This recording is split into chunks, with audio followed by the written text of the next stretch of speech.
everyone, and welcome back to the Fireside stream. I am your host, Raymond McNeil, and with me, as always, is the ever-present Mollie Rhymemaster. How are you doing, You almost Mollie? said erstwhile. Hi, everyone. Happy Frog Day. I'm back here with Tiny Weiss, the cringe-sniffing Weiss, and she's ready. I almost called you erstwhile again, and I'm just like, no, I can't use that anymore. I learned it's wrong. All right, before we talk about anything else, get out of the way, the elephant room. Fixing RWBY Volume 4, that ending twist. Ooh. Oh, man, God, that came out so perfectly. I am so happy with it.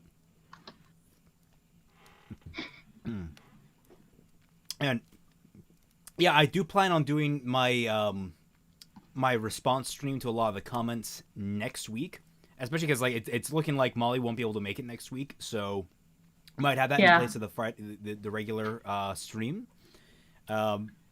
So look forward to that. I'm still working on getting the full length version of it done, the full length version of Fixing RWBY Volume 4. So look for that later sometime this week. I'm hoping to get it out. I'm going to be a little more languid paced with it. There's a lot of patrons I need to credit. Oh, shit. By the way, Fixing RWBY Volume 5, if any of you sing, and can sing rock especially, please let me know. Please hook me up. Please message Raymond, anything. Shit, my controller. I have ideas. Yes, please do that. Please do that. We would really much appreciate the help. Sorry I'm being kind of like finicky here. Both me and Mollie were very tired before this show. I don't think either of us... I didn't feel like I got enough sleep even though I got a full 8 hours. And I'm just all over the place, so I didn't get time to set everything up. The light's still too bright. I don't understand how to make this not wash me out. I am just all over the place. Okay, turn that off. That's slightly better, I think. So yes, how is everyone doing today? That was amazing. Hello, everyone. I'm so far behind in Fixing RWBY. Well, there's perfect... You're now at the perfect point to just pick it up and start watching again. You can get through it in what? Maybe... It's only what? 4? No, it's about 7 hours long at this point, probably. Like, if you account for, like, they're about hour and a half a piece, not counting Volume 1, which is only 50 minutes. There are reviews of individual Star Wars movies that are longer than that, so... Yes, there are. That's not a bad thing.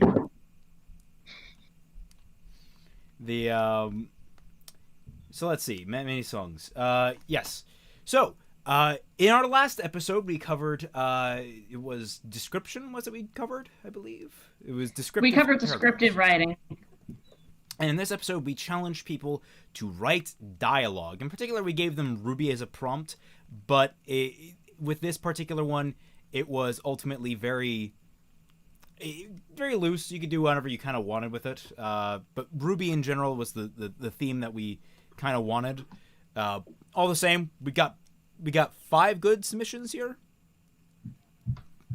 I think, is that right? We have 5 submissions? Yes, we do.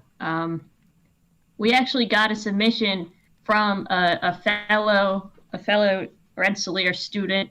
So, big school pride. Go Engineers. Girlfriend in chat, I think.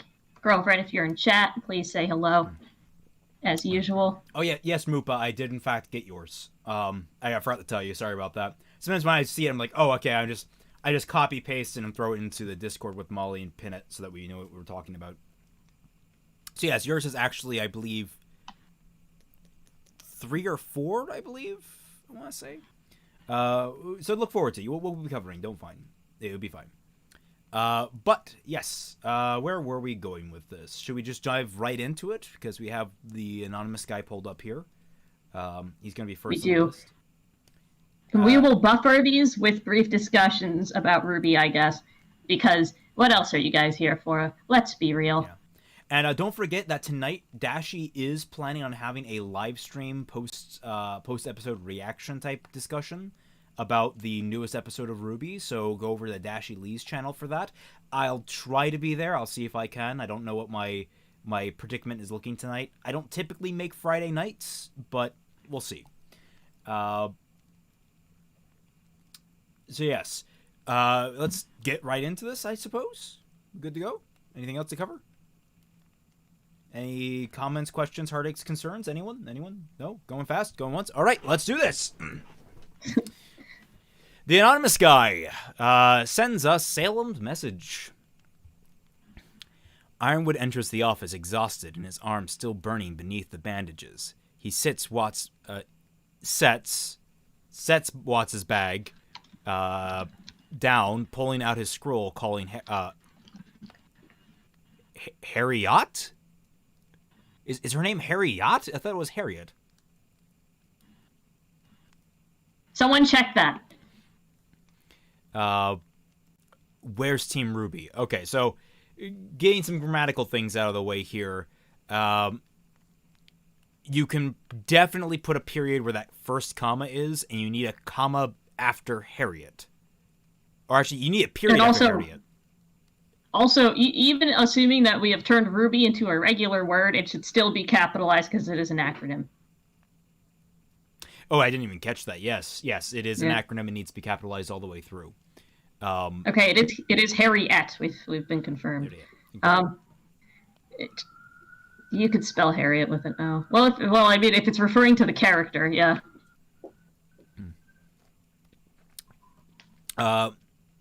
With us, we just landed and are heading out for another. All of you report to my office immediately. There's been a complication. What's going on? Why Ironwood call us back? RWBY wondered. Okay, you don't need to put. So I already see it in here that everything has like a dialogue tag, or almost everything has a dialogue tag. So an important thing we talk about with dialogue is that the dialogue should speak for itself. So like RWBY is asking two questions in a row, two rhetorical questions really. That is wondering by definition. You know, she's like curious about something. So you don't have to say RWBY wondered.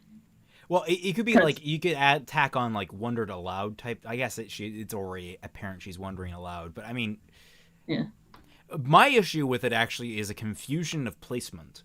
Where are we in this scene? Because we start with Ironwood entering his office and making a phone call, and suddenly, first of all, we have no indication that the phone call ended, and now we're also with RWBY and the Aesops. So we're suddenly shifting complete location, and I'm lost.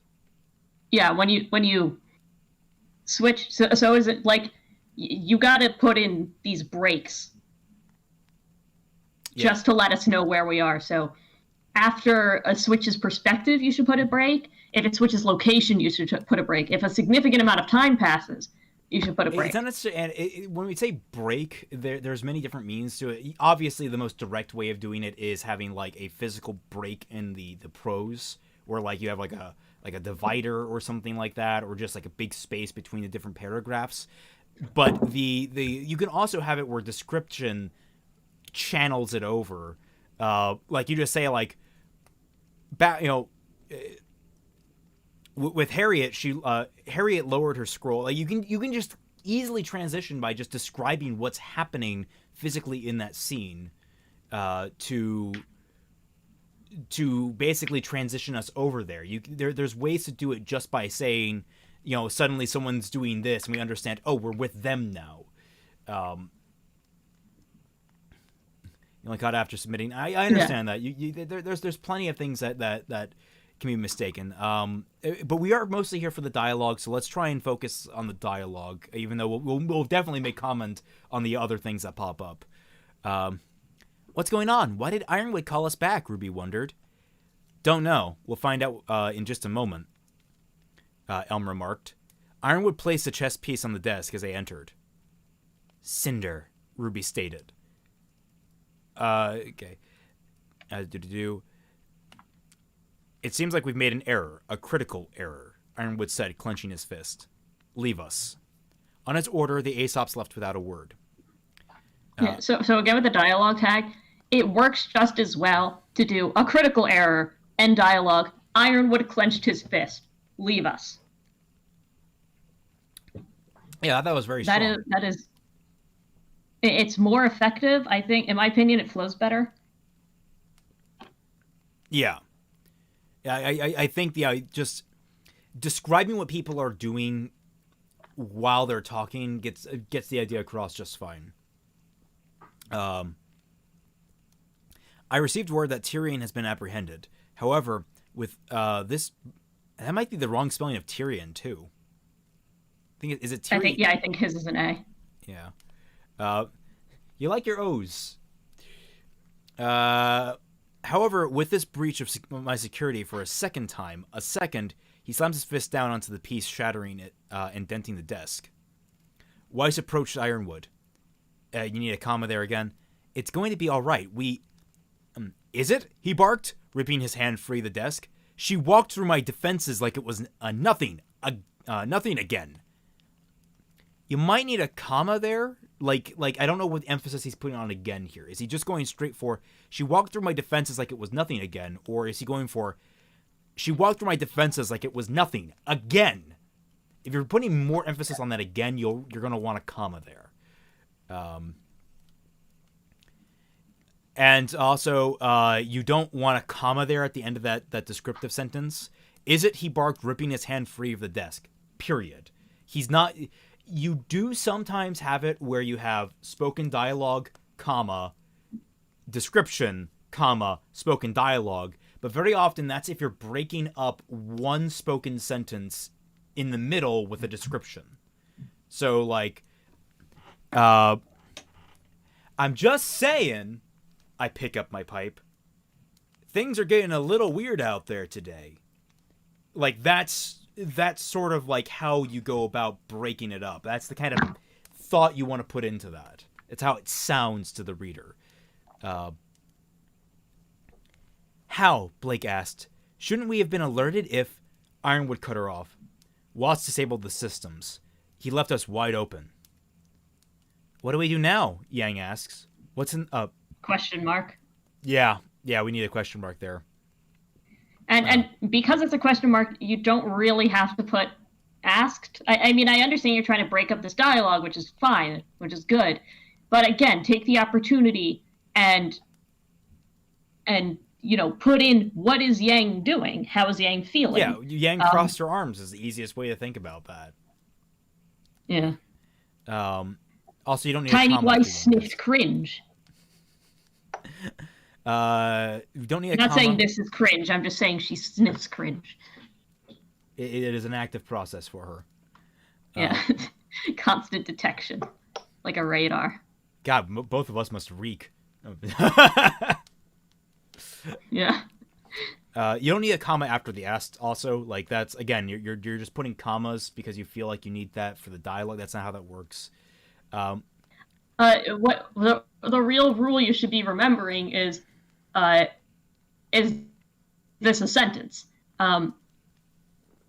So if this is like a complete end of something, period. If this is going to continue, comma, because you want to use it the same way you'd use any other punctuation. I understand with dialogue it gets a little tricky, but I'm trying to phrase this like in a way that makes sense. My weakness. Grammar is to writers what you say, like, anatomy is to artists. Yeah, it's just a thing you have to keep just drilling into your head. Well, yeah, it's like until it's really inherent to you. It's the foundation of the art, but at the same time, it's something that it takes a lot of practice to get right before you can break the conventions. Like some of the best cartoonists on the planet can do absolutely gorgeous real life sketches, and then they go off and do their own, like, these hyper stylized cartoonish characters, and that's just because they understand the art so well, they know exactly what they're doing. So understanding the grammar will allow you to break the grammar as you see fit, so long as you understand what you're doing. Yeah, so. A good way. I saw someone in the chat just say, dialogue is a nightmare for me. if dialogue registers nightmare for you, a really good strategy is to watch a movie or a TV show, a live action one, and sorry, there's a comment in chat. You should watch a live action something or other, and kind of narrate what's happening in your head. Like focus on the body language and the actions of the characters as they talk. Like even in a sitcom, part of comedy is action. So really just think about what are they doing that's moving the scene forward. For me, when it comes to dialogue, it's really weird because it comes natural to me. I just observe people. I people watch all the time. I listen to how people talk, and I try to nail those inflections. And very often, the biggest thing you run into when you're writing dialogue is that good dialogue often breaks every rule and convention of grammar on the planet. If you want to learn how to break grammar, listen to people talk. Yeah, now that doesn't mean that the actual prose breaks grammar, but the dialogue will inevitably just get fucky because people don't think in grammar. Yeah. So let's see. And what do we do now? What's in the bag? Is it Watts's? Maybe it has whatever he used to disable the security. I don't remember this dialogue from this scene, so I'm taking on faith that you're rewriting this scene from scratch. For the record, you don't need an apostrophe s after Watts's for possessive. It's just an apostrophe. At least I prefer that. Some people do put the s. I just feel it's kind of extra. Ironwood grabbed the bag. Maybe. If not, we'll have to go to plan B. A voice spoke from inside the bag. Oh, James, always the tactician. I have to say, the actual dialogue here itself isn't terrible. Yeah, the actual dialogue here is it's actually good. There is so each character has like a voice where you can kind of know inherently who's speaking even before you see the tag. Now, can you do me a favor and pull me up the transcript of this scene? I think it was Volume 7, Episode 11, I want to say. I want to just double check that we're not getting the one-for-one beats. Oh, yeah, heavy rewrite? Okay. Just It's heavy rewrite, okay. I can't stop. It's one like, of the like comments that said apathy. Sorry, it's like that point with the John Wick thing. I'm worried that we're getting the actual thing. Yeah, I'm sorry. Apathy passively fed on emotion. Tiny White's filter feeds on cringe. A voice spoke from inside the bag. Period. Oh, James. Actually, comma. That'd be comma. Oh, James, always the tactician. Period. Capital S. Suddenly, the bag burst open, Ironwood just barely jumping away in time. But you should know by now I can't be planned for. Salem gloated as she took form from the black fog.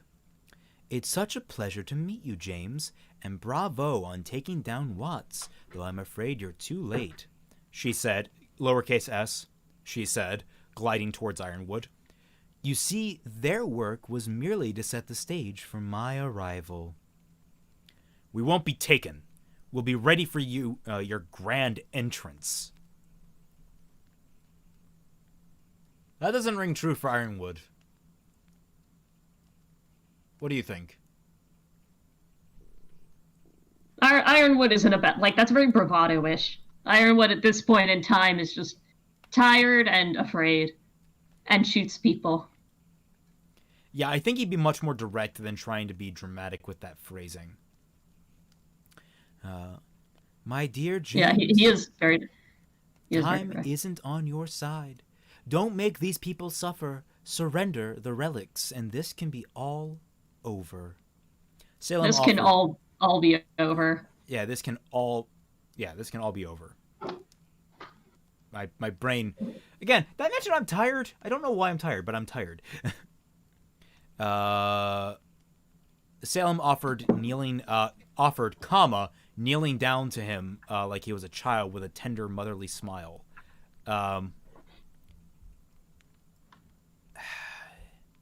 I feel like that you could. That descriptive sentence. If I was writing this is where Ironwood would just shoot Salem. Yes, just like he did that one guy. You saw the new episode, right? My friends and I are doing RWBY bingo, and one of them put down Ironwood shoots at least 17 people. So yeah, he's got a head start. Ah.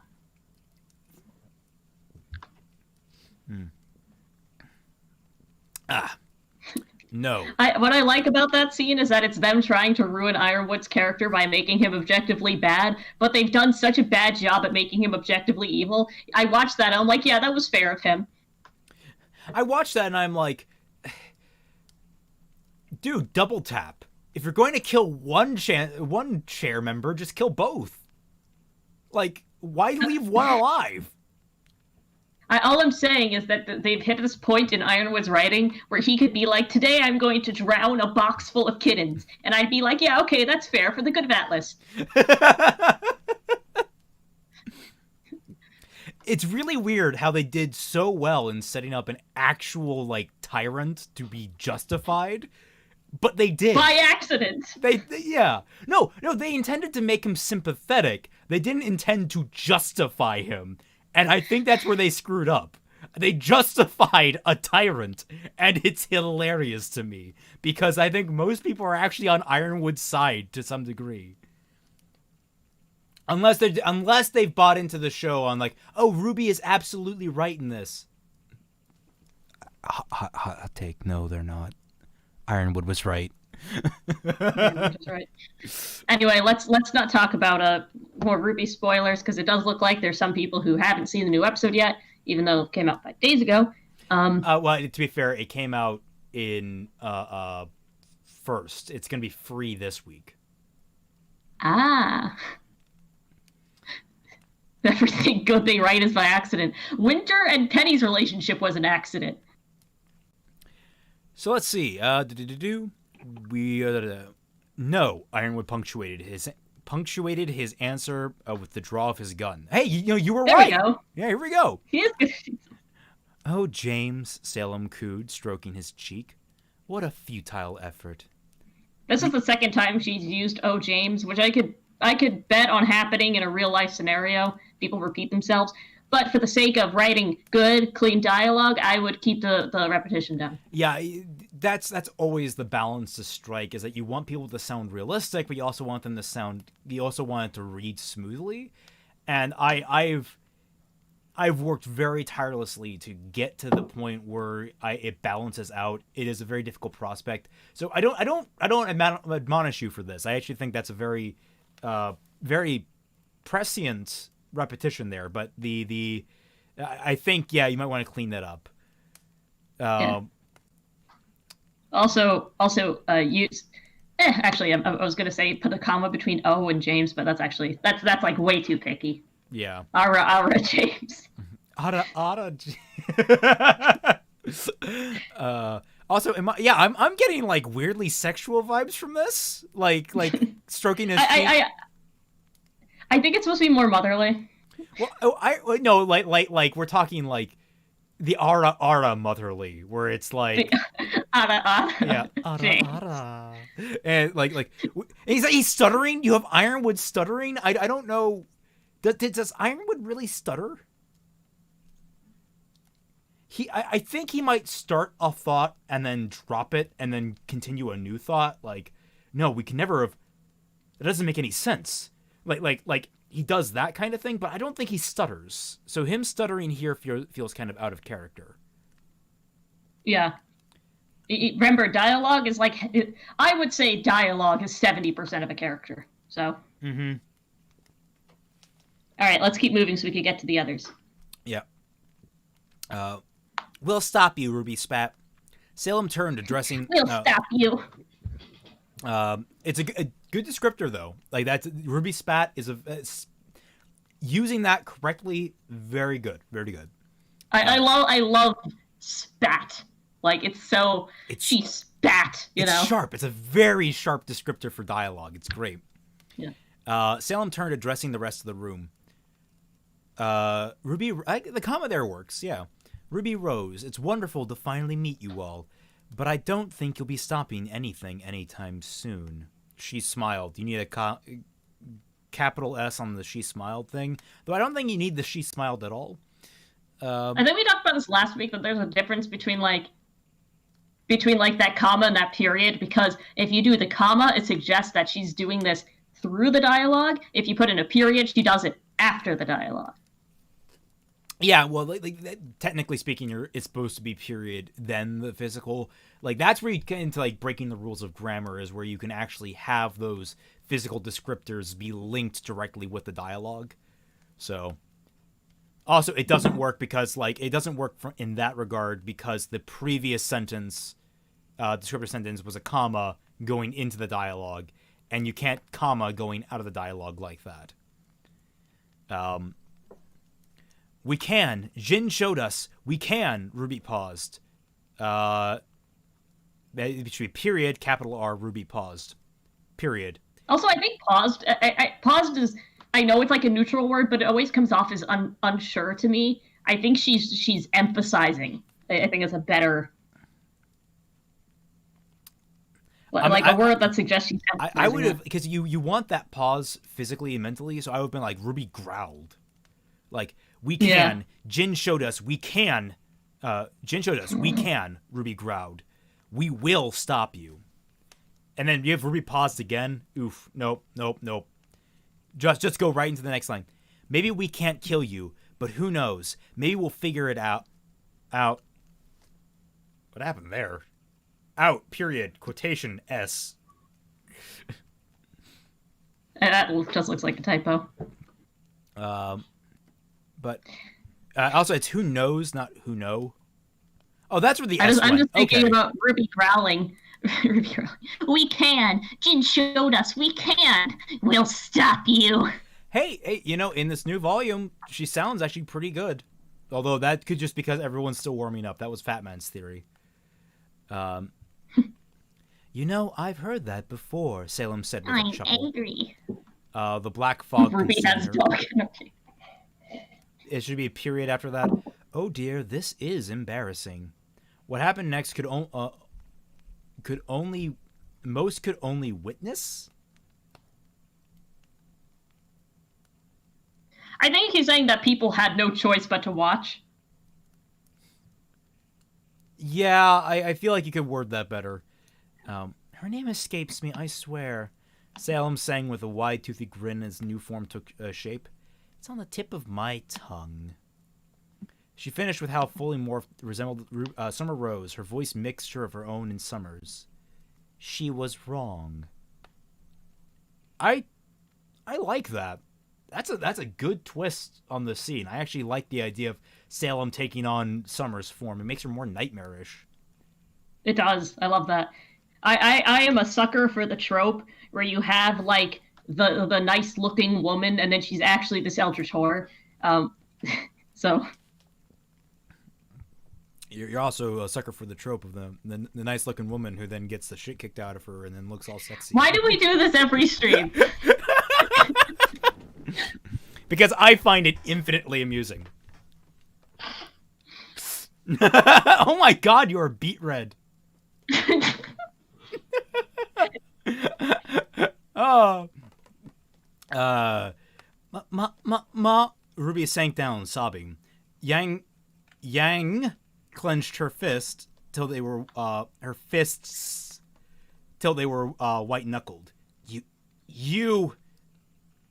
A wisp of sorry that cut off things. I thought I adjusted this properly, but whatever. A wisp of fog lifted Ruby's chin gently. Would you like a period? Would you like to know how her story ended? Salem asked, the sweet smile and motherly tone back. Ruby could only weep. God damn you! Yang shot forward only to be seized mid-flight and slammed to the ground. So far, this is actually really improving the scene. Shh, I actually really like these changes after the twist. Yeah. Shh, it'll be all right. Don't worry. Salem slowly tightened her grip as she smiled even sweeter. Period. Now fly away, little dragonfly. Period. Capital E. Effortlessly, Salem sent Yang through the window, plummeting to the ground. Yang! Blake leapt through the window after her without a thought. Weiss behind her. Salem looked from Ruby to Ironwood and back. Period. Don't worry, Ruby. I promise when next we meet. She glances at James. Comma. You did it right here. I'll save you for last, but it'll be quick. The fog dissipates, leaving Ruby and Ironwood alone for now. Someone said, look at Yang acting like a sister. Yes, that is a thing that we keep forgetting. And by we, I mean the show. Also, chat is teasing me now. You're welcome. Okay. So yes, that was overall, it was messy, but you did a pretty good job with the dialogue. Characters kept pretty consistent, all things considered. So good show. I really do love the idea of Salem being this like non-corporeal shape-shifting thing, because when I said I like that trope, I didn't mean it as in like a weird way. I mean it in like the nightmare way, where it's like you don't, it's like you don't know who to trust, you don't know what's real. It's this very like uncomfortable, and I just love it for storytelling reasons. Now we're with Rudy, who is from Poland. Did he say? Yeah. Yeah. So we're going to have some interesting quotation marks here. Yes. So we give that a pass, obviously. Yeah. It's going to take a little adjustment. By the way, girlfriend is officially in chat. Woo! Woo. Fred, wake the fuck up! We've got to take over Red Ferret. You've got me intrigued. I'll say that. WTF, bro? I'm a stuff. Hold on, I got this. But it's okay. What the fuck, bro? I'm a suffer from the big cold, mate. Please help. Fred woke up in the middle of a hill, suffering from severe hypothermia. Okay. You don't want to write in leet speak unless it's typed. If you're really adamant on things sounding like leet speak, actually sound it out. Like I understand that he's being facetious. Obviously, that's like a comedy thing. But also, you're killing me here. You're killing me, Smalls. Get your ass over here. We've got no time. Samson ignores Fred's constant nagging. Fucking two, Fred responded back. Okay, seriously, that's that's gonna get grating fast. Okay. Oh, the second part is normal. There's a chapter 2 that looks normal. We could skip to that. Chapter 2, quick meeting. Yeah, we'll go to that. It's probably more recent work too, so it's probably more accurate. Samson wakes up from his bunk bed, not bunker bed, looks around to greet anyone, only to find nobody at his upper bed. Huh. I mean, I would be actually mildly alarmed if people were in my upper bed. Fred, it seems like Fred is still healing from his wounds. What a nutcase. Yeah, also, someone pointed out that's a tone shift. That's a tense shift mid-sentence. Was that? With what? The... Someone said, I don't know. Samson wakes up from his bed, looks around the green, only to find nobody at his upper bed. Oh, okay, that's just a grammatical. Yeah. Also, yes, this is a very long entry, but I don't think it was written for this. Yeah, it seems like Fred's still healing from his wounds. That I don't know if you need that ellipses there. I don't know what that ellipses is. Upper bed, the term is top bunk. Yeah, although, why would people be at his top bunk? Like, that's, like, confusing in and of itself. Like, people don't just hang around other people's top bunks. Well, I mean, if he has a roommate, I think that's what it's saying. Oh, okay. The bunkmate, whatever. I feel like that... So healing from his... that entire sentence could be an entire paragraph that's reworked. Yeah, you don't need the ellipses there. Healing from what a nutcase. Comma. No, Samson. you could put it there if he's like groggy. Then, yeah, but I don't know. It's very hard to convey that. Like, I don't know. Samson remarks on Fred's achievements and long-term repercussions. There's a lot of saying going on here in the prose. There's a lot of just this and that and this and that, as opposed to doing. There's not a lot of doing going on here. Like, Samson remarks, that's doing. On Fred's achievements and long-term repercussions. We don't know anything about Fred's achievements and long-term repercussions. You're just telling us that there are achievements and long-term repercussions.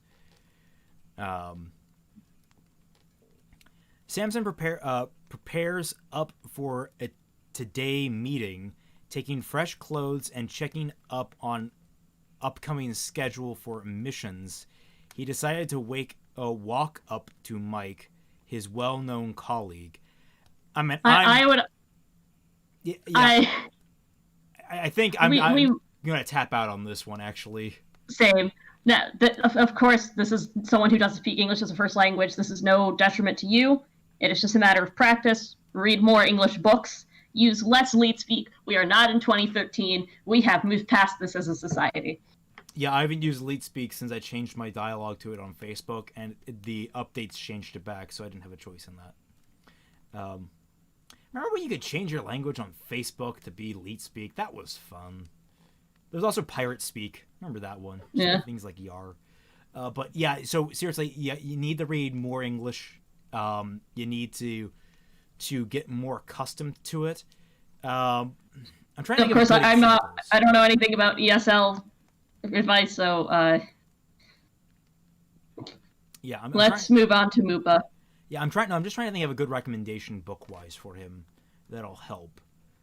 I mean, it sounds demeaning, but the best thing you could do to learn a language is start reading children's literature, watching children's TV, and that's not an insult to your intelligence. That's just I'm learning Japanese right now, and the way I'm learning Japanese is that I'm reading Yotsubato, which is it's a gag comedy, but it's all about a little girl moving to a new prefecture.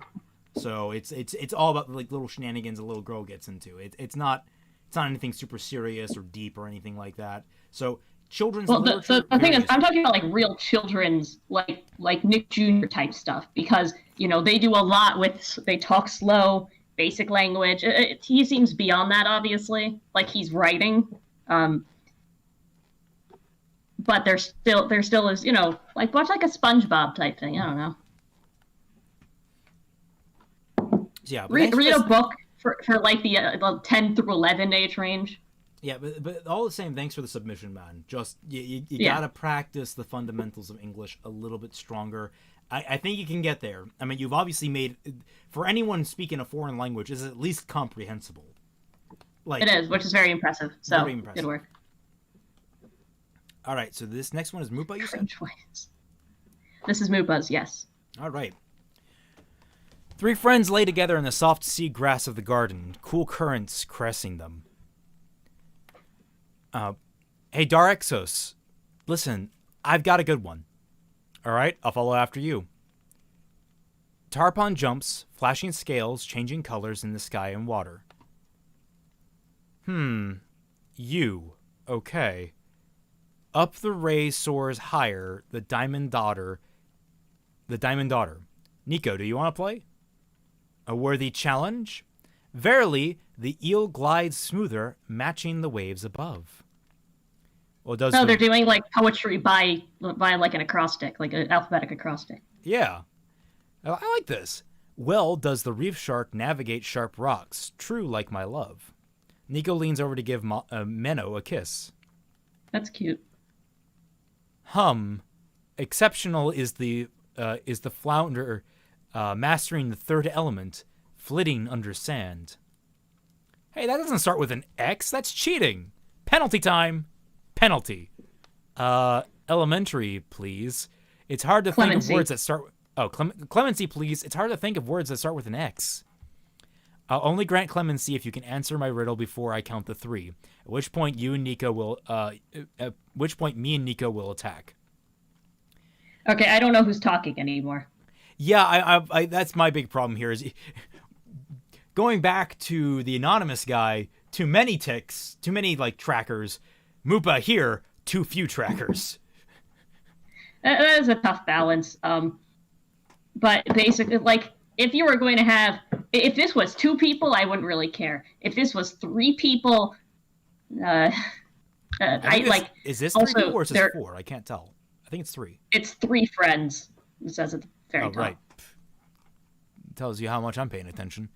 3 friends lay together in the soft... Okay. A clemency, please. It's hard to think of words that start with an X. You only get... I guess I'm ready. Hard as coal and soft as sand, I bury my treasure on distant lands. Enclosed darkness is my doom. My friends are the dolphins and the moon. What am I? I'm going to try and solve this one. What do you think it is? Hard as coal.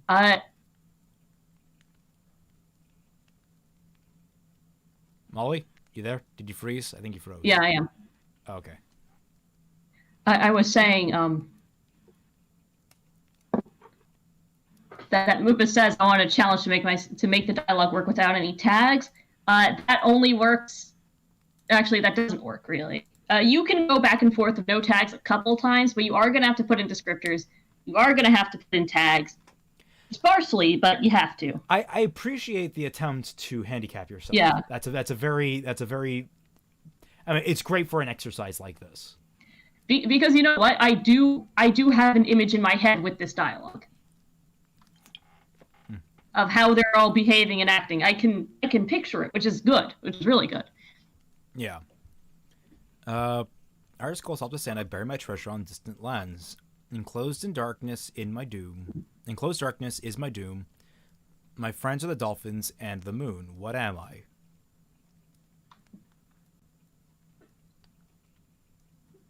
I don't know. Can I get another hint, please? No. 1. Okay, your heart is cold and soft as sand. You bury your treasure. You're friends with dolphins. And 2. Sea turtle. Turtle, you're a sea turtle. Aw, but yay, you got it. Good. I knew you could figure it out. Shout out to turtles. Turtle. Shout out to turtles. That's gonna make Sarah happy. But they're not an amphibian, are they? She does really like. She likes all things green. Well, what would you 2 have done if I couldn't guess it this in time? Tickle you? Pinch you? Ah, death then. I mean, the dialogue is fantastic. It's really just a lack of tags we're just getting lost in. Yeah, I mean, I love this dialogue. It's very distinct. It's very original. So yeah, good work, Moopa. I don't know what to say here. This is very strong dialogue writing. Yeah, this is. Like, the weird handicap aside, good work. Well, moving on. That's the thing, is like, we want to give more praise to the people who really deserve it, but also it's hard to, like, explain why things work. Well, speaking of praise, consistent praise junkie, Frontier is here. So, I don't know, is praise junkie really the right term? I don't know, brain work with me here. Doesn't matter, brain's not working. Come back another day. Yes, Frontier, William Wimser, let's do this. You look like shit, brother. Nick's eyes went wide as the voice washed over him. A voice he knew, even after so very long. A voice whose owner couldn't possibly be here. And yet he was. Sitting... I'm sorry, I'm just fucking Google Docs overlay. Go away. Fuck that thing. And yet he was, sitting in a chair next to the bed. Just as Nick remembered him. The reddish-brown fur of his ears, the sly smile permanently chiseled on his face. Even those eyes, those deep pools of emerald that always seemed to know everything. As if it only had been just yesterday. As if it had only just been yesterday. Ben just... Okay, yeah. Renard? Nick said, his voice cracking like burnt paper. Oh, I love that. I love voice crackling like burnt paper. That's so like... Renard? Yeah. The one and only. But you're... The mines. I know. I was there. I was there. If anyone gets that reference, you know a very obscure thing that you saw in, like, high school geography class. No, high school history class, what am I saying? You can't be here. You want me to go? The emphatic no that Nick would have uttered was drowned in a fit of coughing. The vice in his chest tightened its grip, possessive, its grip, squeezing down on his lungs as Nick hacked. Well, we've had one typo frontier. It's over. Our praise for you is gone. Sorry. That's it. He had not... Wait, where's the typo? He didn't... The possessive it. Ah. The vice in his chest tightened its grip. He had not... All right, you've been canceled. Yeah, you've been canceled. Sorry. He had not the strength left to rise when it had finally passed, only able to lie still as the blood and phlegm crackled in his chest. Sounds painful, Renard offered? I feel like offer is a very specific type of dialogue designator. I don't think it works here. You might want to look for something else. No, I feel like offered is more like you are breaking into a conversation, like you're adding to a debate. Or you're like literally offering to do something, that kind of thing. Yeah. Or like offering a choice of words, that kind of thing. Dust slung, Nick wheezed. Be glad you never caught it. Renard laughed, a mixture of sarcasm and deep bitterness. Guess I'll never know, will I? Sorry. Should that be lowercase s? I'm always That confused. is an excellent question. It is technically the beginning of a sentence. Yeah, with an ellipses, I never know whether to capitalize things after it if I'm beginning with an ellipses. But I do capitalize it anyway. I'm always uneasy about that. What really annoys me is when I have characters that talk with, like, I'm trying to think of a good example where they drop the first letter of a word in their slurring, in the way they talk, in their dialect. Like, trying to think, good, like, talk deep, short, sweet, you're dropping the letters, or something like that. Like, you're dropping things in the sentence. If you start a dialogue, like H dropping, you capitalized that. I'm pretty sure. Yeah, where you have apostrophe and you just capitalize basically the second letter of the word. Yeah. Yeah, well, Renard waved his hand. You want a comma after hand. Go on long enough, and everyone ends up sorry for something. Silence settled between the two men like a shroud. Renard seemingly content to let it stand unbroken. To Nick, it was deafening. It was deafening. I think you want a deafening. To Nick, it was a deafening, spiraling vortex. Filled with everything he had always wanted to say, of everything he should have said. I've missed you, Nick managed. I'm touched, your lordship. Nick deflated at the words, withering under the look on his old friend's face. Still, the silence was broken now, and Nick refused to let it return. I made a mistake, Ren. Just the one? The words kept deep, mostly for their truth. I shouldn't have given him the company. Who? Jacques. Renard laughed again, this time with great amusement. That's who you gave your life's work? A sniveling little brown noser who's never held a pickaxe in his life. That Jacques. He knows the company, knows the business, and he's my son now, Nick trailed off, turning to face the window as he sucked in ragged breaths. It was the right choice. Oh my gosh. I like this. It was the right choice. I would have never guessed somebody would do this.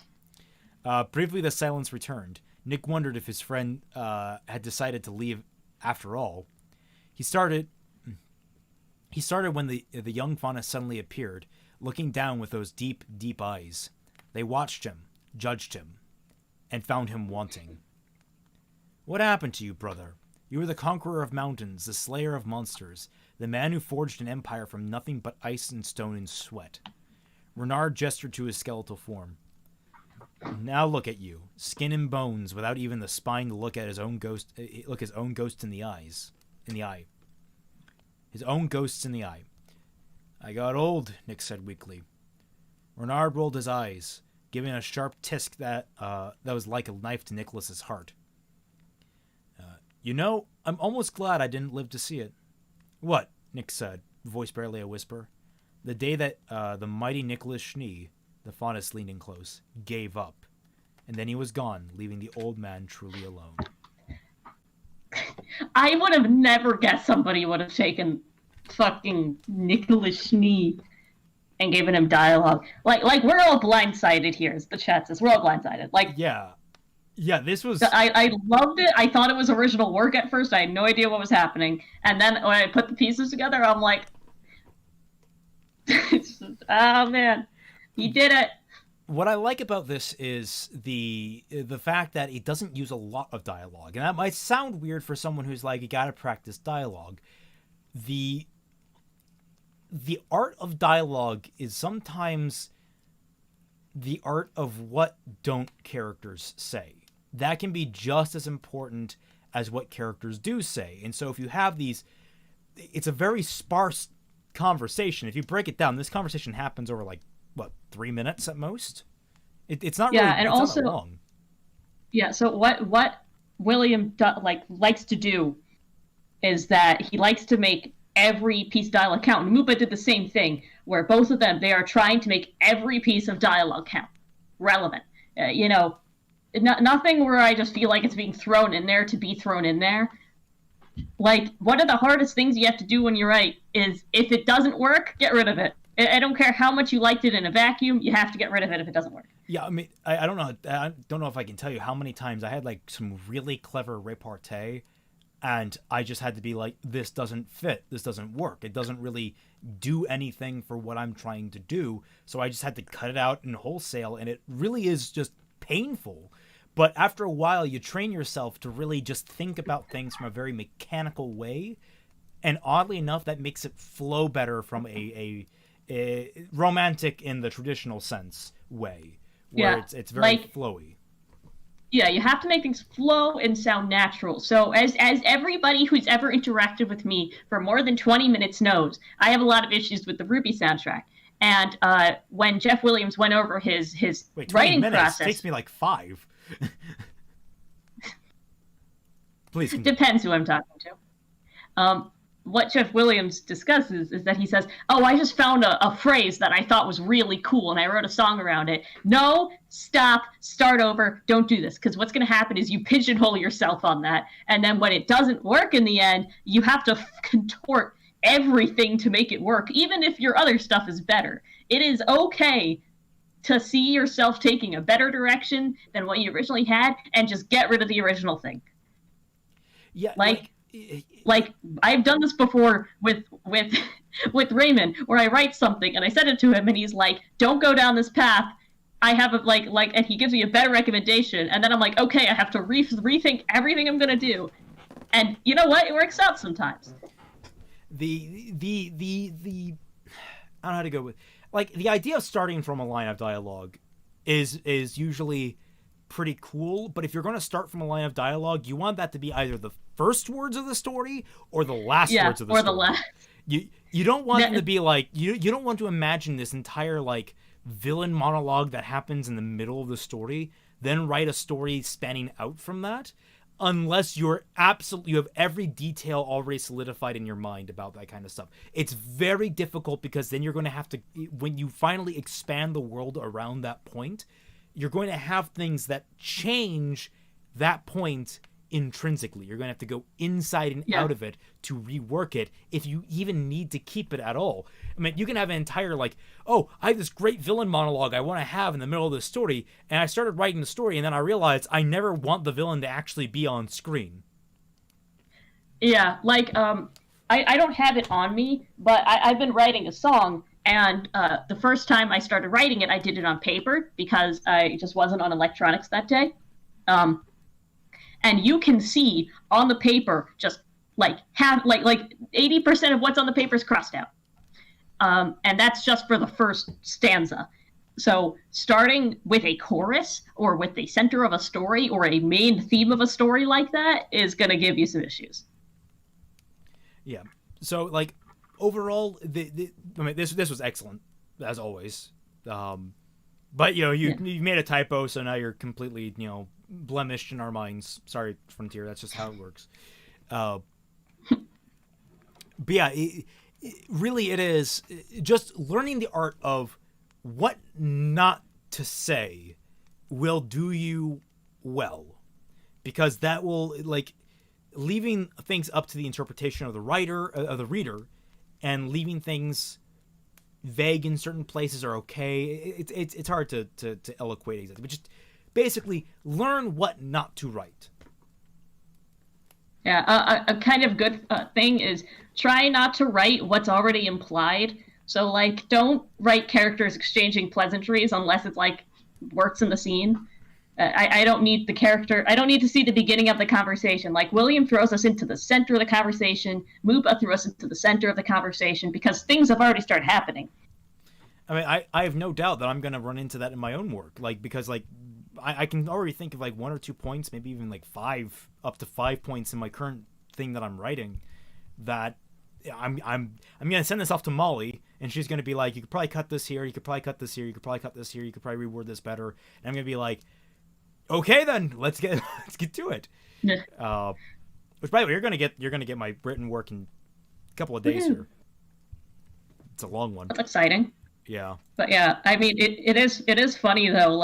When you have such a vivid idea of what you want, and then you start writing it, and you're like, wait, this is going a different direction, but I like it. Yeah, it's one of those. It really is. Inspiration is. People think that inspiration is going to be the thing that you write. Inspiration is very often the thing that leads you to writing the thing you want to write. It's very weird how that works. It's basically, inspiration is just a stepping stone. It's not the work itself. Yeah. So I'm trying to think of a songwriting example. It's a WAP. So, what? Nothing. An example of my own songwriting where that may have happened. I'm just looking at the songs I've been writing now. I've had to erase entire choruses. I've had to erase entire outros and intros. No matter how much I like them. The song that I just finished, actually, there was originally a third verse after the last chorus, and we just cut that out. Yep. Yeah. And I really liked it. But we just decided against it. You can always save things for later. That's the thing that I always do is if I really like something, I usually cut it out and I paste it at the end of my document, and I just keep an eye open for where I can probably worm it in other places where it would fit and actually flow better. But sometimes you just don't come across that. Sometimes you just have to be like, well, this isn't working. I got to just abandon this big chunk. And it's painful, but you'll get used to it.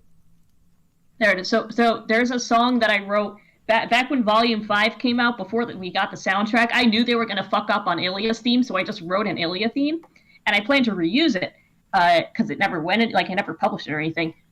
And I am going to, based on how I'm rewriting it, I will have to change the title. The recurring line of the song is going to have to be changed.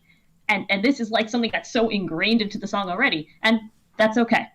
It's fine. I don't care how long it's been there.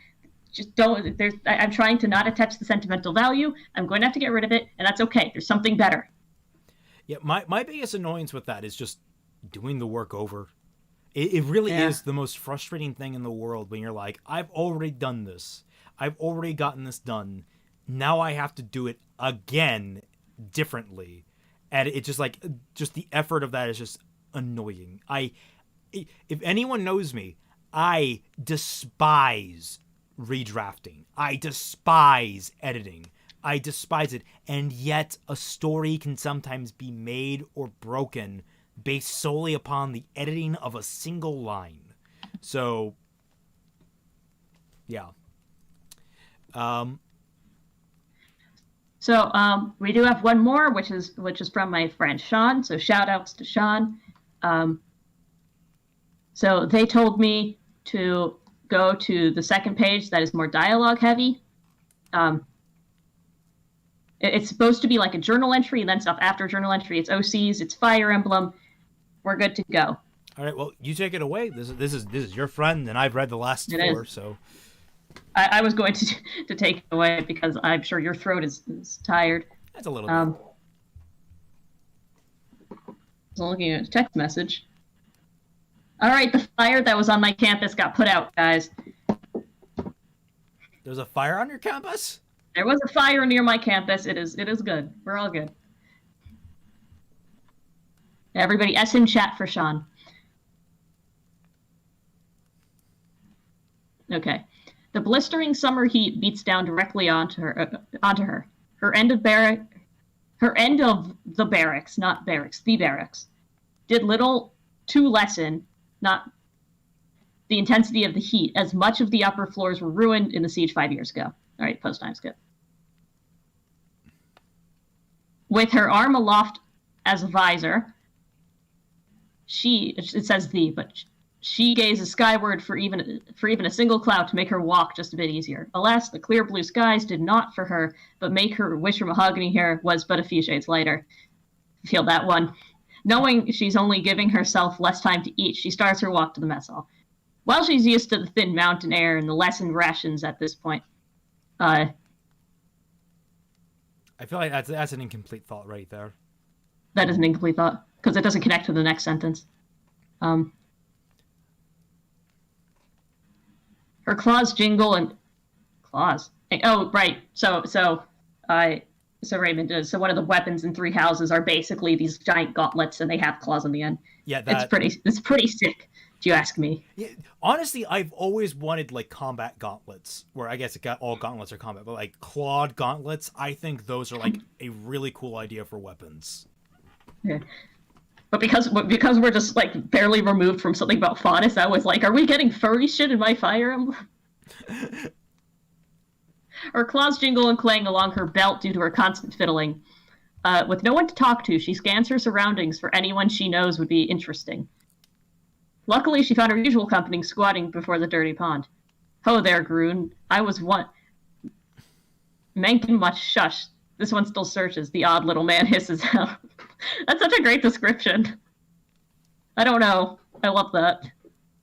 Odd little man hisses out. It's very goblin. I wonder if this character was based on me. La Gablina. This is what Sean sees when they approach me on campus. With a finger extended and skyward. You don't need and. It should be extended skyward. An awkward minute of silence passes before Grun finally brings his other arm from the water and wipes his boggy hands on the sides of his robe. One day, it will find the two-headed toad, but not this day. Of what were you speaking, Erwin? At this point, Erwin was used to her friend's odd mannerisms, so she allowed the conversation to flow naturally despite the interruption. Of course, I was just wondering if you'd join me on a stroll to the mess hall. She states with her hand extended and covered. She's learned from experience to carry a hand towel whenever touching her friend. That paints a I sure picture. hope this isn't based on me. Company, sustenance, yes, it does hunger after all, exclaims Grun as he is pulled to his feet by Erwin. Despite his heavy robes and gear, the man was still as light as a feather. Had Erwin not accompanied him to the mess hall so often, she'd assumed he'd never ate a morsel. The toad's search ever drains this one of companionship. Honestly, Grun, there should be a comma after honestly. I've never seen you stay at a pond for more than a day, yet that whole scene a Sen night? Is that like a fortnight? Is that? I understand that they're using some old-fashioned dialogue here. I do want to check that. A week. Oh. Huh. Well, the more you learn. We learn something new every week on this stream. I'll have to use Yet that whole scene is a Sen night's worth of focus. Erwin says with a dash of snark in her voice.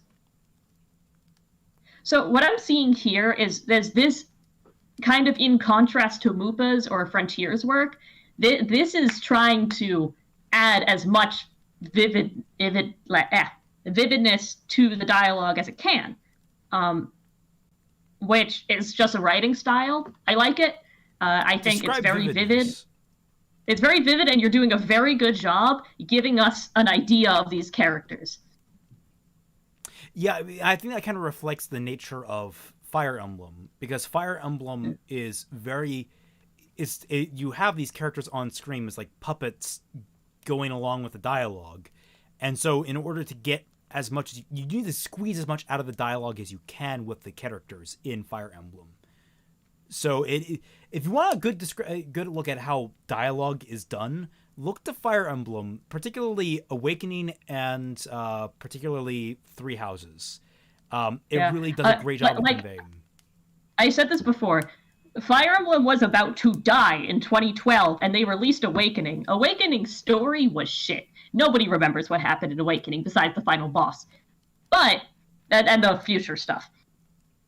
But the characters were so strong, and were so malleable, and because you could pair them up in all the ways and whatever, it made it extremely popular because it became very accessible, because you didn't have to learn 18 pages of lore to understand what was going on. You could like watch a support conversation and go, haha, funny night, and then just move on with your day. And I think that's why it did so well.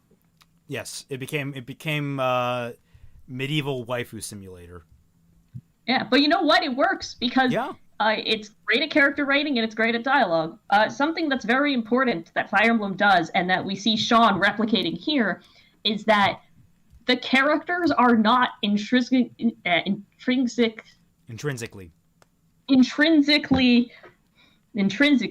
bound to the main conflict. Like, in any given Fire Emblem game, like 80% of the cast isn't relevant.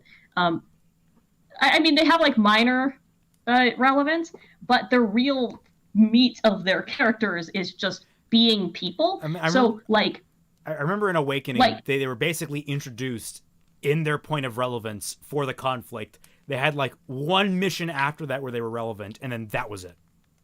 Yeah. So we notice here in this dialogue that okay, we have an idea. Grun is a weird little goblin man that is searching for a cryptid frog in a lake. Like, that is extremely Fire Emblem, because I remember in Awakening, my favorite character, they'd be like, "Hey, Sherish, what are you doing today?" I'm just going to knit a hat for my dragon while it eats live goats." All right, you do that. Like everyone was just so fucking weird, but it worked because that's how people are. I mean, yeah, I can't help it already. All right, let's keep on going. All right, sorry for that. I mean, it was a relevant tangent. It's not a tangent. It's relevant. No, I'm not complaining. I'm just saying we gotta keep going. Yes. Company, sustenance. Yes, it does hunger, after all, exclaims Grun as he is pulled to his feet. I don't think that's exclaim. I think that is just said. Or agreed. Despite his heavy robes and gear, the man was still lysophilic. Yes, okay. The Toad search ever drains one of his ever drains this one of companionship. Honestly, Grun, I've never seen you stay upon for more than... Okay, yes, we covered this. Sorry. Yeah, so where were we? Oh, yeah, we've covered that. That's why. Yeah. A new lead has this one found. Yet, despite its focus, this one notices the sun at its highest. One such as yourself has never been... Won't. That should be one. To sleep in. No. It's want. Want is an actual word. It means to desire. What? W-O-N-T. We learn something new every day. To want sleep in. So what troubles you, sir? Grun signifies his confusion with the tilt of the head. Despite his many eccentricities, Grun is surprisingly competent in a social setting. Wait. So this isn't about me. I'm getting my definition wrong. Noun, one's customary behavior in a particular situation. Adjective, the habit of doing something. Accustomed. Verb, make or be accustomed. Okay, so it still works, but... Yeah. I was just getting it wrong. Yeah. It's been a while since I've used it. Yeah. Grun, my luck with division rotations has finally run dry. Heavy losses in the melee platoons have led to a need to completely reorganize everyone, dramatically declares Erwin, her pep finally renewed from escaping isolation. I guess that works with the with the tone. It does feel a little bit awkward. Dramatically declares. I guess that works. I'm not going to nitpick that. Her pep finally renewed from escaping isolation. She looks downward, pressing her knuckles to her head as a sigh comes out. Which means new commanding officers as well. Unfortunately, I was assigned to Melee Division 1R. Division 1 means front lines, yes? This one knows of the odd characters who lead the charge. Grun bluntly states, unaware of the irony of calling others odd. No, I would say that Grun is probably a more stable person than most of the cats in Three Houses. The biggest difference between Awakening and Three Houses cast is that in Awakening, everyone's really nice. In Three Houses, everyone fucking hates each other. It's great. Especially Ingrid hitting Dorothy. Just putting that out there. Especially what? Especially Ingrid hitting Dorothy. Yeah. No, that's a tame level of hatred for that game. There are characters where it's like, what's up, bastard? I don't know, go fuck yourself. And then they obtain C support. That's right, if you ask me. Hey, that Grun was actually pronounced correctly. Yeah, it's Grun. I mean, it's friggin', it's just German. Fun fact, Grun means green. Yeah. Which mankin could be so horrendous, it wonders? The horny one? Worry not then, sir. It knows the horny mankin is not one for brutish boors such as yourself. They are as heavy after Grun's last line, suffocating all words until a deep sigh on Erwin's behalf clears it. No, Grun, it's that oaf, that disgusting oaf, Raphael. I will not tolerate Raphael slander in the submissions.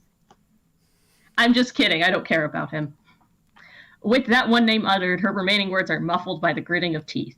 Defending the holy grounds forsaken by our goddess has left our rations pitifully low.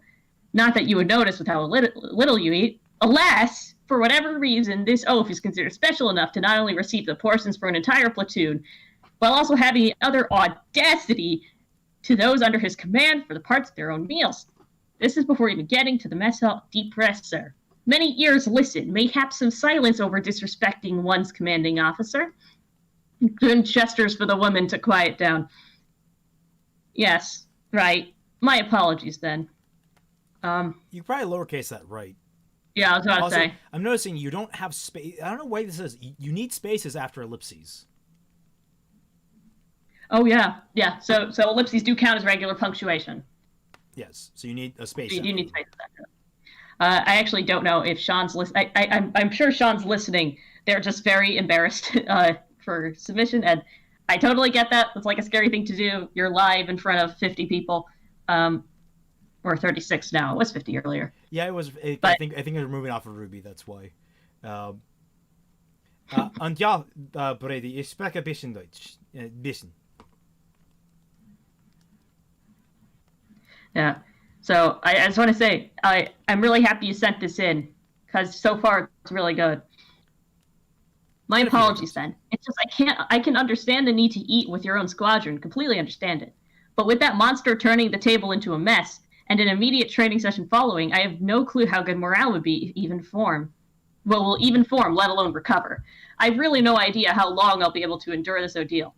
Erwin gazes around, seeing the greenhouse slowly shrink behind her. She is marching ever closer to fate, and this terrifies her. Well, this one offers naught but good wishes of good luck and good fortune upon you, sir. Grun says in as cheerful a way as Grun could say. He carefully looks towards his feet, going up the stairs as to not trip over his robes. Although not at all clear, one could tell he was a touch upset by how short his conversation was. If Mencken has free time, this one will be hunting its quarry later. Of course, Grun, but please use that brain for something other than frogs by then. I can only tolerate you for so long sometimes. Erwin smiles and waves Grun off, seemingly delaying her trip to the mess hall for as long as humanly possible. Yet she knows her fate is inevitable. Taking a deep breath, she strides onto line and immediately begins to scan for her oath of a commanding officer. Sean, I don't know what you were so scared of. Yeah, I mean, you were kind of rough, I think, a little bit at the beginning. There was some stumbling with the description lines. Like, there were some typos, I'm saying. But, like, other than that, this is great. Yeah, honestly, it's sound. It's not overly described. It's not under-described. I want a little goblin guy style. in my company now. Yeah, these are really vivid characters. Like I said, you really captured the style of taking one conversation and you, like, get the character. Yeah, so great work. Great work. And that's literally all the things that we have for today. Now, we should go into the brainstorming section of what we assign people. Now, keep in mind, people, next week, Molly will not be here. It'll probably be the Volume 4 reaction stream, or what I say, the Fixing Volume 4 response stream. That's probably what it's going to be next week. But for now, but the week after, we're still going to want a writing challenge. So what challenge do we want to hand out to them? Let's see. We already did character studies. And since we have an extra week, wait, anime guy set something in. You did? That's what he's saying in chat.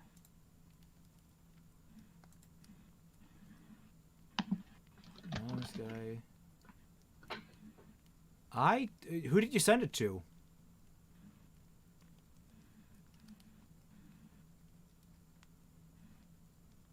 It's to you. What is this? Oh, did I? Let's see. This might be it? Sorry, it might have been a, it might have been a miss thing on my part. Oh, all right, let's do it. I got a, did I send it to you? No, I didn't. Bam, there you go. Sorry about that. I love it when you guys title it like writing assignment, writing homework. My dad is a teacher, so that's like a very, like, I don't know, it's like in the blood. Let's see. 1109, Tribune, Dark World, Outer Rim, 2 years before 0 hour of the Clone Wars. Oh, we're getting some Star Wars stuff here. Okay. Dank Ferrick.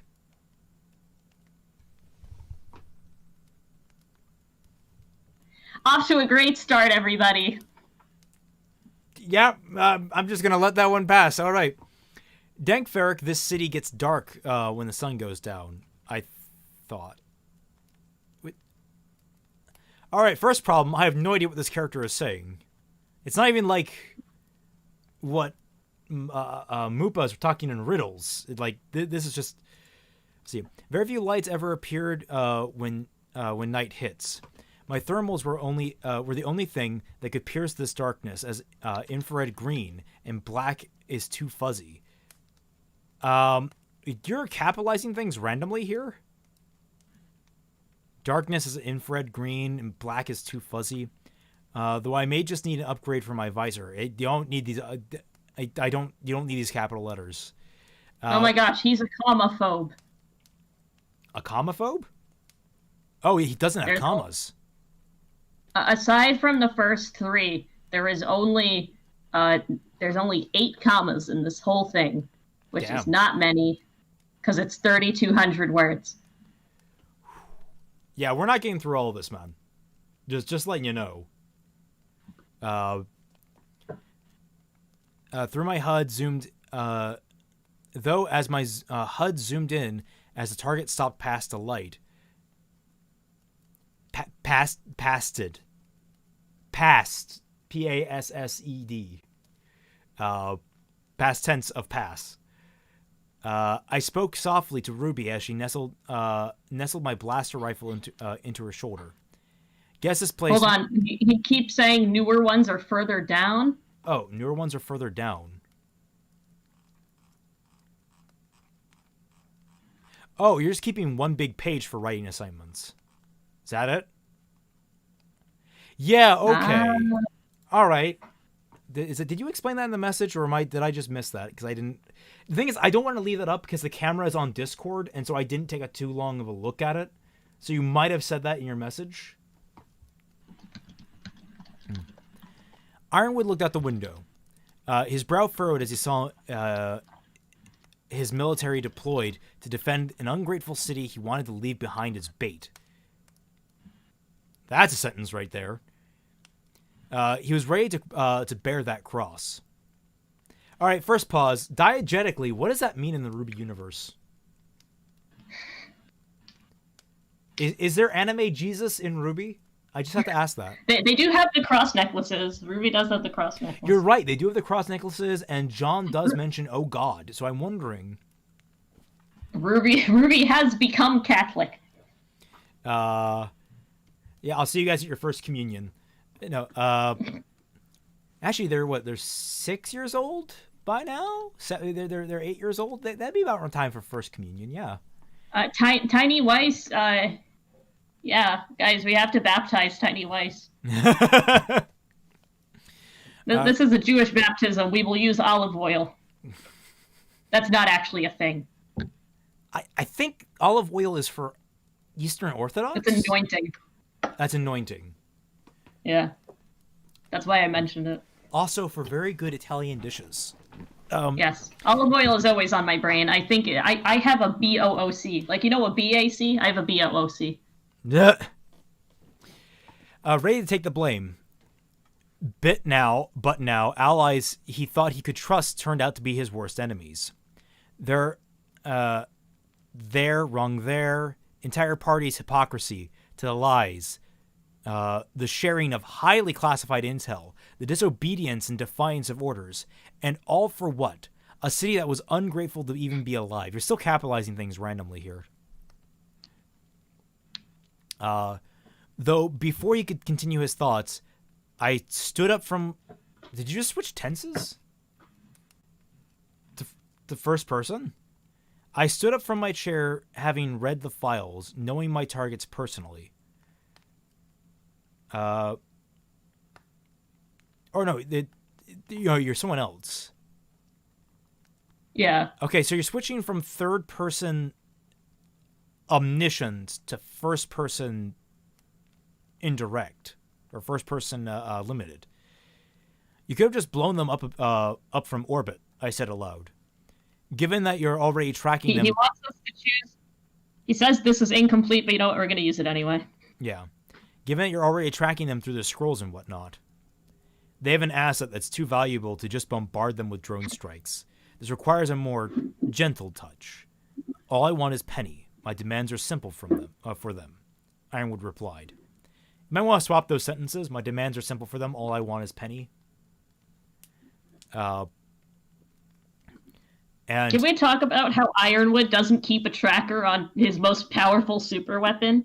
Like, Honda keeps a tracker on every single one of their civics. I think that an army could keep track of where, like, a robot is at any given time. Like, unless they had a scene where they were actually like digging that out of her, a transceiver of some sort. And if my sister and their friends retaliate, if my sisters... Is that supposed to be plural sisters? I mean, I think maybe if my sister's friends retaliate, or if their friends retaliate. He turned to me with a sullen look on his face. If anything, this general... Would that be capitalized general there? If anything, this general... I don't think it... This general needs a goddamn nap. Goddamn is one word. Yeah. I know you don't want to hurt them. Hence why I gave you that video as a bargaining chip. I'm sorry, based on the comments, now I'm picturing Penny with like one of those car fobs. I'm like, you press a button and you just hear like the beep. Let's see. Oh, is this Whitley? I think he's talking to Whitley. And if my sisters and their friends retaliate. Or wait, is it like a sister to RWBY? Like a sibling to RWBY? Ruby and yeah, because like, I don't know. I know you don't want to hurt them, hence why I gave you that video as a bargaining chip. Knowing Ruby's sad decline into self-righteous. Okay. We can't say that on YouTube.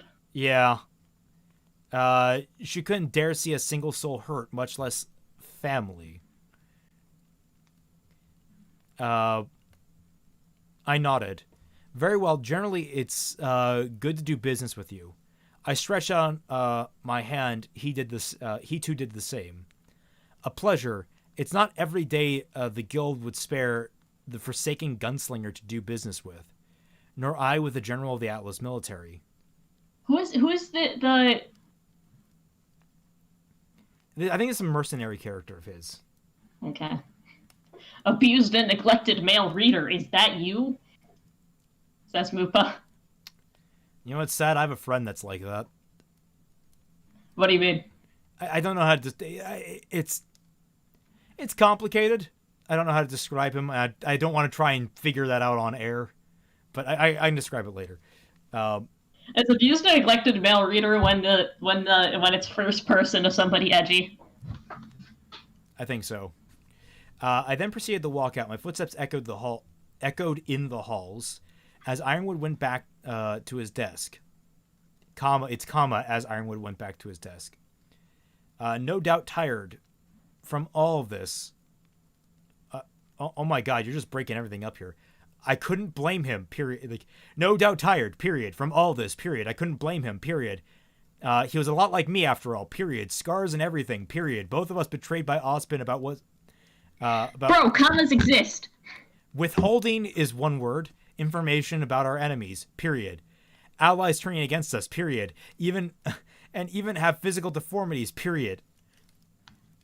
But that didn't stop us from our work, period. It only reminded us of our failures, period. Can we talk about Ozpin? Somebody please write Ozpin's name with the B emoji. Oh shit, you're right. I was so focused on everything else. Ozpin. Oh God. More like a has-been, am I right? By the way, to give the benefit of the doubt, I am gonna skim through number 3 on here.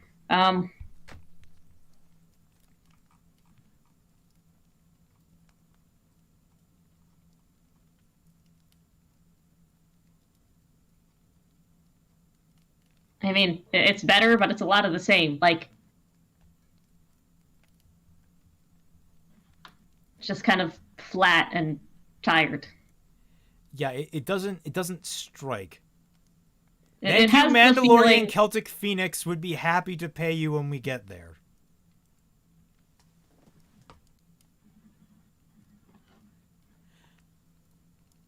Okay, so like putting us in your story doesn't mean we'll like it. Yeah. Well, Playcharge donated $3 saying, coming to say hi, still trying to get caught up on the episode 1 review and discussion, also at work, lol. All right, well, I hope you enjoyed the review, the reaction and discussion. It was an interesting episode to start with for RWBY this volume. But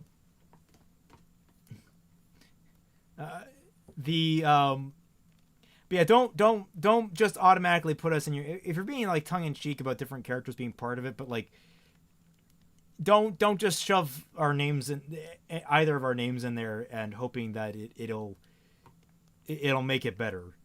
It won't. In fact, it'll just feed Tiny Weiss. Tiny cringe sniffing. Do not feed the Tiny Weiss after midnight. She will turn. Don't feed me after midnight either. It's a similar result. She will turn into Tiny Winter and kill you. It says it was meant to be joke with Fiona being your waifu. What? Yeah, I mean, Fiona is adorable, but like all the same, kind of just try and. The only Fiona I care about is the baby hippo at the Cincinnati Zoo. Yes, Fiona. Well, I mean, I care about Fiona from RWBY, but that's just because I know I can write her better.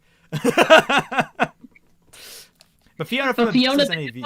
Perfection. No one could fix that. All the same, thanks for the submission. it's rough around the edges, like really rough. You gotta learn to be more comfortable with commas. Double check everything you spell. Everything. That's gonna take a while, I understand. But trust me when I say, once you learn it, you're not gonna forget it very quickly, especially if you make a mistake the first time. So note to Ray in Revenge of the Redheads RWBY fanfic. If you write that, I'm interested.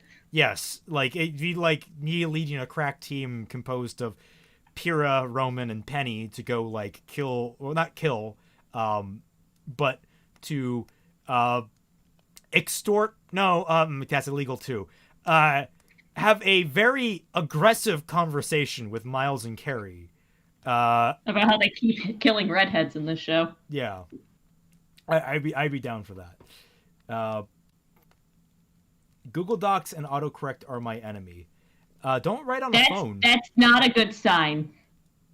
Don't write on a phone if you're like, because computers don't really have autocorrect necessarily. And most, honestly, most word processors have very good like grammar checks and word checks. But to the point where, like, they will tell you that withholding is one word because of context. So yeah, you're still rough around the edges, buddy. You're gonna want to clean that up. Read a book, as always. Read a couple of books. Read a dictionary. Oddly enough, I think that actually would help a lot. I know that's not fun, but it's good to help. Oh, Taka Uchiha, thank you for the subscription. Yay! Subscriptions. All right, well, I think now we can wrap up. What should we have people practice this week? Or the next 2 weeks? Still keep it within 500 words, because we can't read, like, 3,000.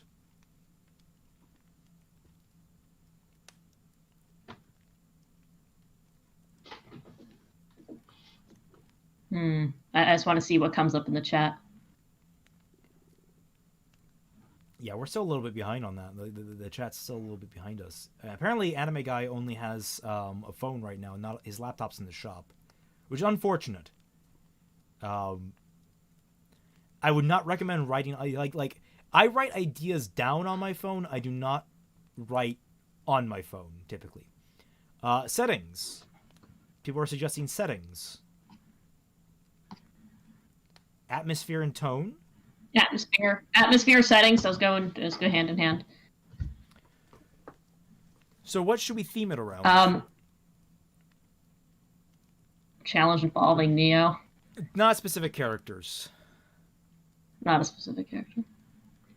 I see. Have us write a plot. That is a lot, because we're looking for 500 words. Oh, beginnings. You know, I think we talked about that last week when we read Stars fanfic, because we only read chapter 1, and we talked about really strong beginnings. That might be a good one. That might be a good one. And actually, I have the perfect topic. I have the perfect topic, because volume 7, episode 1 should be public tomorrow, I think. You mean volume 8? Sorry, volume 8, yes. Episode 1. How would you guys, 500 words or less, write how you would start volume 8? Again, it doesn't have to be this exact topic, but we're looking for strong opening tones. Like, I guess like a better term is grabbing the reader. Yes. How would you grab the reader? Because I think that volume 8 didn't start super strong to grab the like it really depends a lot on the prior volume to grab people. But with V8 or with anything really, you can do anything you want to start. But the just practicing how to get a reader involved is very helpful, and I'm giving you the option if you want a good prompt. How would you start volume 8 to grab a viewer or a reader? Presuming you're writing volume 8, not making a web show. Yeah. So that'll be my challenge to the. Do you agree with that? Yeah, I think that's a good one. All right. See you all in 2 weeks. Yep. And we'll see what happens. Yep. Next week is the response stream, hopefully. Yes, thank you all so much for watching. Get those challenges into us. You'll have 2 weeks to do them. And remember that for $1 more to my Patreon, you get access to the Team Frostbite Discord server, where I, Fatman Falling, Dashy Lee, among many others, are constantly active. Molly's I'm Molly's taking a break from there. Yeah, While I'm just dealing with mental health stuff and just calming myself down during a very stressful school year. So she's not in there currently. She'll probably come back at some point. We're hoping she does. But join us in there. We'd love to see you there. It's also the easiest place to send me these things, so I can link them in. If not, you can submit challenge submissions to my Twitter. So yeah, thank you all so much.